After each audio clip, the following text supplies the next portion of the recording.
Bismillahirrahmanirrahim. Assalamualaikum warahmatullahi wabarakatuh. Perkenalkan, nama saya Dan Fadlas dari Fakultas Teknik Informatika.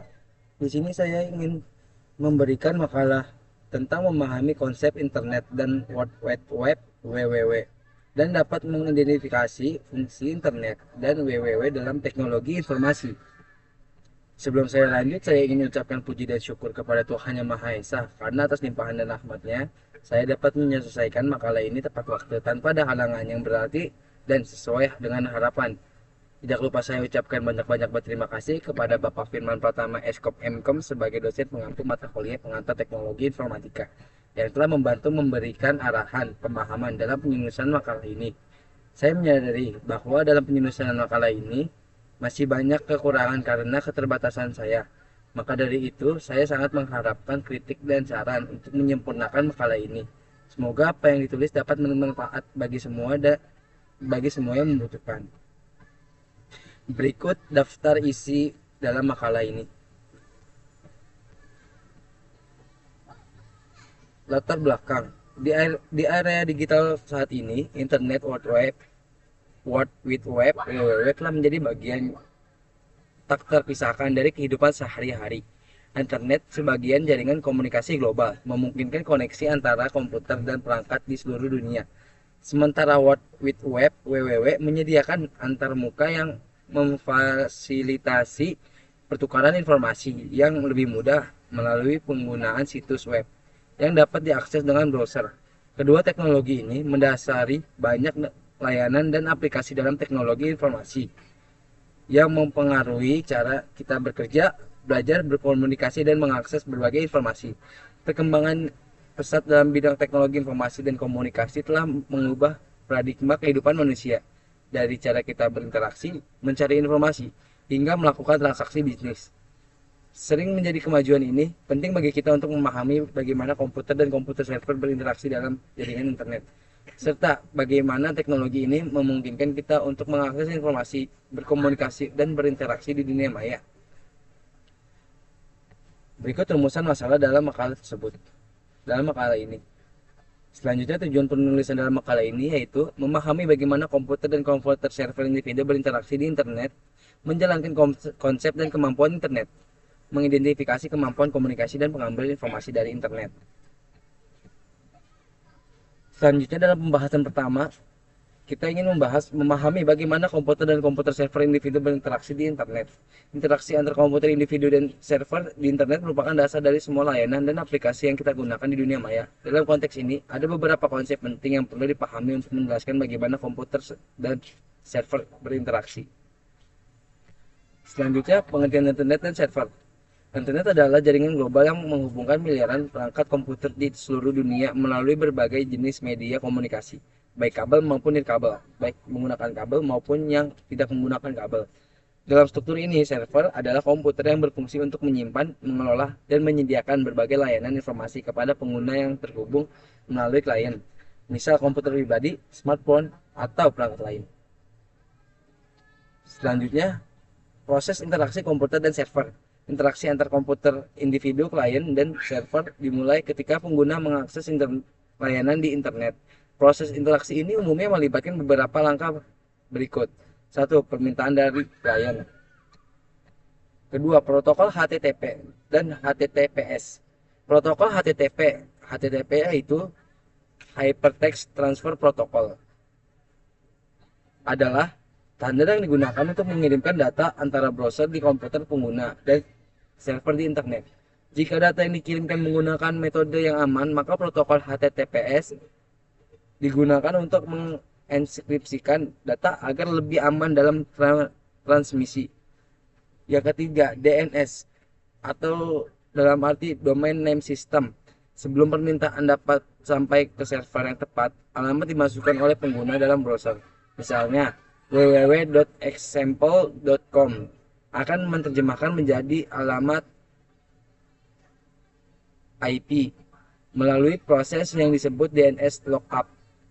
DNS adalah sistem yang berfungsi seperti buku telepon digital, mengonversi nama domain yang mudah diingat menjadi alamat numerik yang dapat dikenali oleh komputer. Selanjutnya yang keempat, proses pengiriman data dari server ke klien. Setelah server menerima permintaan, server akan memproses dan mengirimkan data kembali ke komputer pengguna. Selanjutnya, yang kelima, proses rendering di klien.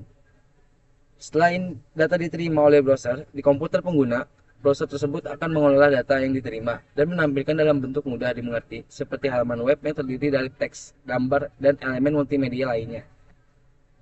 Selanjutnya, teknologi yang mendukung interaksi komputer dan server. Beberapa teknologi yang mendasari interaksi ini termasuk IP address, protokol TCP, TCP yang artinya Transmission Control Protocol atau Internet Protocol, adalah protokol yang paling mendasar untuk pengiriman data melalui internet. TCP memastikan bahwa data sampai dengan utuh dan sesuai urutan, sedangkan IP berfungsi mengarahkan data ke alamat yang benar. Selanjutnya, HTTP atau HTTPS. Seperti yang tadi dijelaskan, HTTP adalah protokol yang digunakan untuk mengakses informasi di web. Sementara itu, HTTP menambahkan lapisan keamanan melalui enkripsi data yang dikirimkan oleh klien dan server. Selanjutnya, firewall dan keamanan jaringan. Untuk menjaga data, banyak server yang menggunakan firewall untuk memfilter trafik yang masuk dan keluar, serta memastikan hanya permintaan yang sah yang dapat diproses. Keamanan ini sangat penting untuk mencegah serangan seperti DDoS, Distribute Denial of Service, dan SQL injection. Selanjutnya, hubungan klien dan server dalam layanan internet. Interaksi klien dan server juga terjadi dalam berbagai jenis layanan di internet, antara lain 1. Layanan web, 2. Layanan email, 3. Layanan streaming. Tantangan dalam interaksi klien server. Meskipun teknologi ini sangat efisien, ada beberapa tantangan yang perlu diatasi dalam interaksi antara klien dan server. Yang pertama, kecepatan koneksi. Kedua, kapasitas server. Ketiga, keamanan. Pembahasan yang kedua, di sini saya ingin menjelaskan konsep dan kemampuan internet. Internet adalah jaringan komunikasi global yang menghubungkan jutaan perangkat di seluruh dunia, memungkinkan pertukaran informasi dan data secara instan. Dalam beberapa dekade terakhir, internet telah berkembang pesat tidak hanya sebagai sarana komunikasi, tapi juga sebagai platform untuk berbagai jenis layanannya dan aplikasi yang mempercepat transformasi digital di berbagai sektor kehidupan. Untuk memahami konsep dan kemampuan internet, kita perlu memeriksa berbagai aspek terkait, mulai dari infrastruktur dasar, protokol komunikasi, hingga fungsi dalam kehidupan sehari-hari. Selanjutnya, pengertian dan struktur internet. Internet secara sederhana adalah jaringan perangkat komputer dan perangkat lainnya yang terhubung melalui protokol komunikasi standar, terutama TCP atau IP,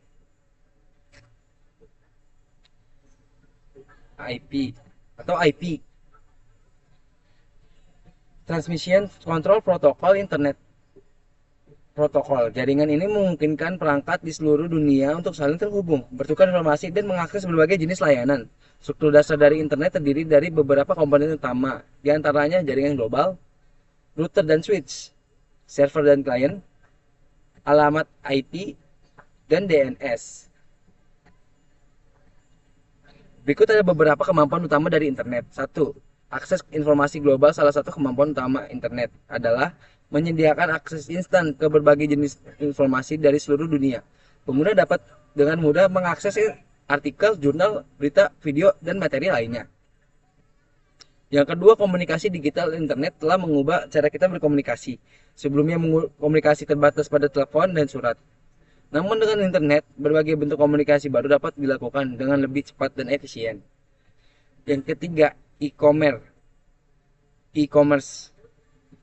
dan transaksi online. Kemampuan internet dalam mendukung e-commerce, perdagangan elektronik. Arti dari e-commerce yaitu perdagangan elektronik, telah mengubah cara orang berbelanja.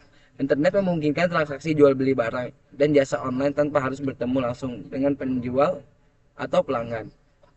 Sebagai salah satu contoh halnya, platform belanja online seperti Amazon, Tokopedia, Alibaba memberikan penggunaan akses untuk membeli berbagai produk di seluruh dunia. Pembayaran digital seperti PayPal, Google Pay, dan kartu kredit memungkinkan transaksi finansial yang aman dan cepat. Yang keempat, layanan cloud dan penyimpanan data. Salah satu kemampuan revolusioner yang diberikan oleh internet adalah cloud computing yang memungkinkan pengguna untuk menyimpan data dan menjalankan aplikasi tanpa bergantung pada perangkat keras lokal. Selanjutnya, multimedia dan hiburan internet juga memungkinkan akses ke media multimedia seperti video, musik, dan gambar. Layanan streaming berbasis internet telah mengubah cara orang mengakses hiburan. Yang keenam, telemedis dan layanan kesehatan. Kemampuan internet dalam mendukung telemedicine telah membawa perubahan signifikan dalam cara layanan kesehatan. Disampaikan dokter dapat memberikan konsultasi jarak jauh, mengakses rekam medis pasien, dan memberikan diagnosis secara online. Yang ketujuh, kolaborasi dan kerja jarak jauh. Internet memfasilitasi kolaborasi digital dan kerja jarak jauh. Dengan adanya aplikasi kolaborasi dan alat komunikasi online, pengguna dapat bekerja sama tanpa terkait oleh lokasi geografis. Selanjutnya, teknologi pendukung internet. Beberapa teknologi utama yang mendasari kemampuan internet antara lain, yang pertama ada protokol TCP atau IP. TCP atau IP adalah protokol standar untuk komunikasi di internet yang mengatur bagaimana data dikirimkan, dibagi, dan diterima oleh perangkat yang terhubung. Yang kedua, protokol HTTP atau HTTPS. HTTP dalam arti Hypertext Transfer Protocol digunakan untuk mengakses halaman web di browser. Sementara HTTPS adalah versi aman yang mengenkripsi data selama transmisi untuk melindungi privasi pengguna. Yang ketiga ada Wi-Fi dan koneksi nirkabel. Wi-Fi adalah teknologi yang memungkinkan perangkat terhubung ke internet tanpa kabel. Ini memberikan fleksibilitas lebih dalam mengakses internet di berbagai tempat. Selanjutnya ada 5G dan jaringan berkecepatan tinggi. Teknologi 5G menawarkan kecepatan internet yang lebih tinggi dan latensi yang lebih rendah, yang mendukung aplikasi berbasis data besar seperti Internet of Things atau singkatannya LOT, mobil otom, dan kecerdasan buatan AI. Dampak dan tantangan internet. Internet membawa dampak besar dalam berbagai aspek kehidupan, namun juga menghadirkan sejumlah tantangan antara lain sebagai berikut, yaitu keamanan. Dengan banyaknya data pribadi yang dibagikan di internet, ancaman terhadap peretasan, phishing, dan serangan cyber semakin meningkat. Kesenjangan digital. Masih ada sebagian populasi yang tidak memiliki akses ke internet, menciptakan kesenjangan digital antara yang memiliki dan tidak memiliki akses. Selanjutnya, ketergantungan. Penggunaan internet yang berlebihan dapat menyebabkan ketergantungan digital yang dapat mempengaruhi kesehatan mental dan hubungan sosial. Selanjutnya di pembahasan ketiga, saya ingin membahas mengidentifikasi kemampuan komunikasi dan pengambilan informasi dari internet. Information retrieval. Kemampuan komunikasi dan pengambilan informasi dari internet adalah dua aspek utama yang memanfaatkan potensi besar dari jaringan global ini. Dalam konteks teknologi informasi, pengambilan informasi yang efisien dan komunikasi yang lancar adalah dasar dari hampir semua aktivitas yang dilakukan di internet. Mulai dari mencari artikel ilmiah, berkomunikasi lewat email, hingga menggunakan aplikasi berbasis web. Bagaimana informasi dapat ditemukan dan diproses di internet, serta bagaimana komunikasi digital terjadi, adalah topik yang perlu dipahami untuk meningkatkan keterampilan dalam penggunaan internet secara efektif. Komunikasi di internet. Komunikasi di internet dapat dibedakan dalam dua kategori utama, yaitu komunikasi synchronous, yaitu komunikasi secara langsung, dan komunikasi secara tidak langsung. Komunikasi secara langsung. Komunikasi ini berlangsung secara langsung dalam waktu yang bersamaan. Beberapa bentuk berkomunikasi langsung di internet antara lain chat dan pesan instan seperti layanan seperti WhatsApp, Telegram, Facebook, Messenger, dan telah mungkin pengguna untuk berkomunikasi secara langsung. Yang ketiga, yang selanjutnya ada video call konferensi. Layanan video call seperti Zoom, Microsoft Teams, Google Meet, dan Skype, Skype memungkinkan pengguna untuk berkomunikasi secara visual dan lisan, seolah-olah mereka berada dalam satu ruangan meskipun terpisah oleh jarak yang jauh. Selanjutnya, Voice over IP. Komunikasi secara tidak langsung. Komunikasi secara tidak langsung terjadi ketika pesan atau informasi dikirimkan, tetapi tidak langsung dibaca atau dibalas oleh penerima. Jenis komunikasi ini memberikan fleksibilitas waktu bagi pengirim dan penerima untuk merespon. Salah satunya contoh email. Email adalah salah satu bentuk komunikasi secara tidak langsung yang paling banyak digunakan di internet. Pengguna dapat mengirim dan menerima pesan tanpa harus terhubung secara langsung, dan pesan tersebut dapat dibaca kapan saja. Selanjutnya ada from diskusi online. Selanjutnya komentar dan media sosial. Pembahasannya selanjutnya pengambilan informasi dari internet. Information relevant. Pengambilan informasi dari internet adalah proses yang digunakan untuk menemukan akses data atau informasi yang dibutuhkan dari berbagai sumber yang tersedia secara online. Hal ini melibatkan beberapa mekanisme, teknik, dan alat yang mendasarinya. Berikut adalah beberapa komponen utama dalam proses pengambilan informasi. Yang pertama ada mesin pencarian. Mesin pencarian seperti Google, Bing, Yahoo, dan DuckDuckGo merupakan alat utama yang digunakan untuk mencari informasi di internet. Mesin pencari bekerja dengan cara berikut.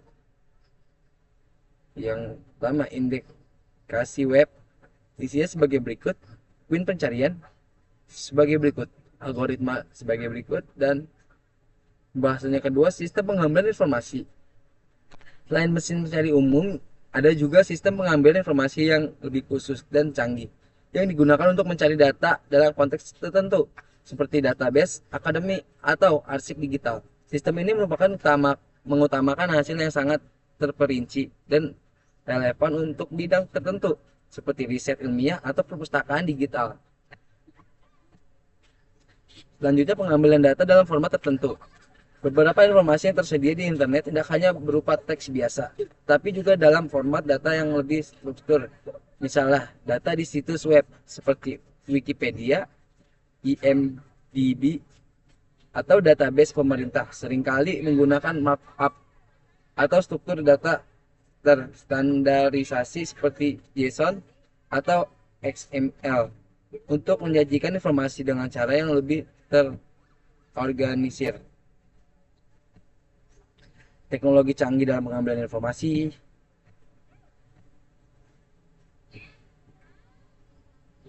Nah, sekarang nggak pusing-pusing lagi karena sekarang ada kecerdasan buatan yaitu AI. Tapi kita juga jangan sampai ketergantungan oleh AI sehingga kita sampai lupa untuk belajar sendiri. Selanjutnya, penyaringan dan penilaian kualitas informasi. Salah satu tantangan besar dalam pengambilan informasi di internet adalah penilaian kualitas informasi yang ditemukan. Tidak semua informasi di internet dapat dipercaya atau relevan dengan kebutuhan pengguna. Sumber kredibilitas. Pengguna perlu kredibilitas sumber informasi, misalnya artikel dari jurnal ilmiah atau situs berita terpercaya, untuk menghindari informasi yang salah atau tidak valid. Atau berarti dalam kata zaman sekarang itu berita hoax. Selanjutnya, tantangan dalam pengambilan informasi dari internet. Meskipun internet menyediakan akses yang luas terhadap informasi, ada beberapa tantangan yang dihadapi pengguna dalam pengambilan informasi, yaitu volume data yang besar, misinformasi, dan hoax. Ini tadi saya sebutkan hoax. Penyebaran informasi yang tidak akurat atau menyesatkan menjadi tantangan serius dalam pencarian informasi. Oleh karena itu, keterampilan dalam menilai kredibilitas sumber sangat penting. Berdasarkan pembahasan dalam makalah ini, dapat disimpulkan sebagai berikut, yaitu interaksi antara komputer klien dan server di internet. Komputer klien, pengguna, dan server berinteraksi di internet melalui protokol komunikasi standar seperti TCP atau IP. IP atau IP. Proses interaksi dimulai ketika perangkat pengguna mengirimkan permintaan data ke server melalui aplikasi seperti browser. Server kemudian memproses permintaan tersebut dan mengirimkan informasi yang diminta seperti halaman web. Kembali ke perangkat pengguna, interaksi ini memungkinkan transfer data yang lebih cepat dan efisien di seluruh dunia, mendasari berbagai layanan internet yang digunakan setiap hari. Kedua, konsep kemampuan internet. Internet adalah jaringan global yang menghubungkan berbagai perangkat komputer di seluruh dunia, memungkinkan pertukaran informasi yang cepat dan efisien. Yang ketiga, kemampuan komunikasi dan pengambilan informasi dari internet. Internet memungkinkan komunikasi yang cepat dan efisien melalui berbagai platform seperti email, media sosial, dan aplikasi pesan instan. Selanjutnya, unsur masalah yang dihadapi dalam penggunaan internet dan www. Penggunaan internet dan www membawa sejumlah tantangan, termasuk masalah keamanan data, privasi, serta resiko penyalahgunaan informasi pribadi. Selain itu, ketimpangan akses teknologi digital masih menjadi masalah yang signifikan di berbagai daerah. Tantangan lain adalah kualitas dan akurat informasi yang tersebar di internet, yang seringkali memerlukan verifikasi tambahan untuk menghindari penyebaran informasi yang salah atau hoax. Selanjutnya, berdasarkan pembahasan dalam makalah ini, berikut ada beberapa saran yang dapat dipertimbangkan untuk memaksimalkan manfaat penggunaan internet World Wide Web (WWW) dalam bidang teknologi informasi sekaligus mengurangi risiko-risiko yang ada. Yang pertama, peningkatan pemahaman tentang keamanan data. Yang kedua, peningkatan infrastruktur digital untuk mengurangi data